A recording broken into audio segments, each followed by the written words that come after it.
কতদিন হয়ে গেল বলো, তুমি সে আগের মতো পাঁপড় তৈরি করো না, বড়ি দাও না। তা কি ব্যাপার, আবার কি পুরনো শখগুলো নতুন করে শুরু করলে? হ্যাঁ গো, আবার শুরু করলাম।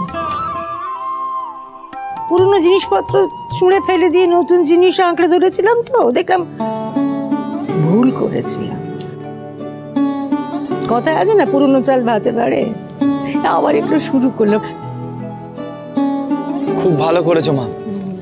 এখন থেকে তোমার যা যা ভালো লাগে তুমি করো, তোমার যা মন চাইছে তুমি করো। তুমি পাঁপড় বানাও, বড়ি বানাও, আরো যদি তোমার কিছু লাগে তুমি আমাকে বলো, আমি সব এনে দেবো তোমাকে। তুমি শুধু আমাদের ছেড়ে কোথাও যেও না।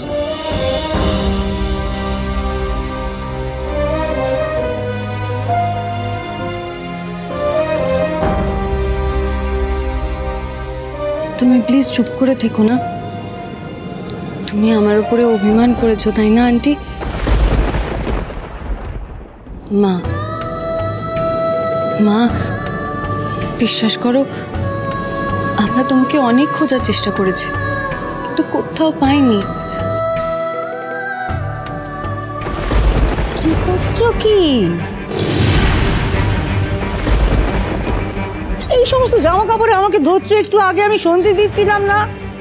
কি যে করো না, অবশ্য তোমরা তো এই ছোঁয়ানার অভ্যেস কবে থেকেই মানোই না, তাই আমাকে নতুন করে ব্যবস্থা করতে হচ্ছে। সুন্দরী, এই সুন্দরী,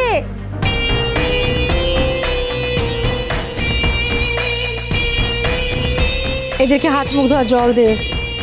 আচ্ছা পিসিমা।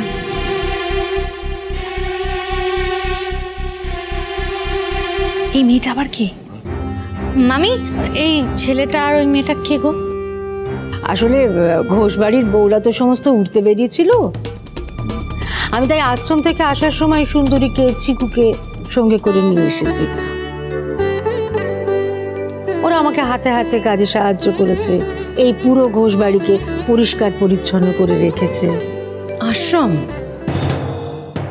আপনি বাড়ি থেকে বেরিয়ে কোনো আশ্রমে গিয়েছিলেন মা? হ্যাঁ মেজ বৌমা, এই বাড়ি থেকে বেরিয়ে আমি আশ্রমে গিয়েছিলাম। মা, তুমি যে আশ্রমে গেছিলে এটা তো আমরা কেউ জানতামই না। আমি তো তোমাকে হন্যে হয়ে কত জায়গায় যে খুঁজেছি। তুমি কোন আশ্রমে গেছিলে মা? আমার গুরুদেবের কাছে।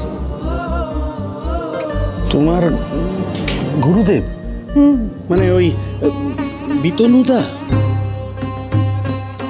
বিতনুদা এখন ত্রিকালদর্শী মহাপুরুষ গো। তার দেশ বিদেশ থেকে অনেক ভক্ত তার কাছে আসেন, মাথা কোটেন এবং দিশা খুঁজে পান।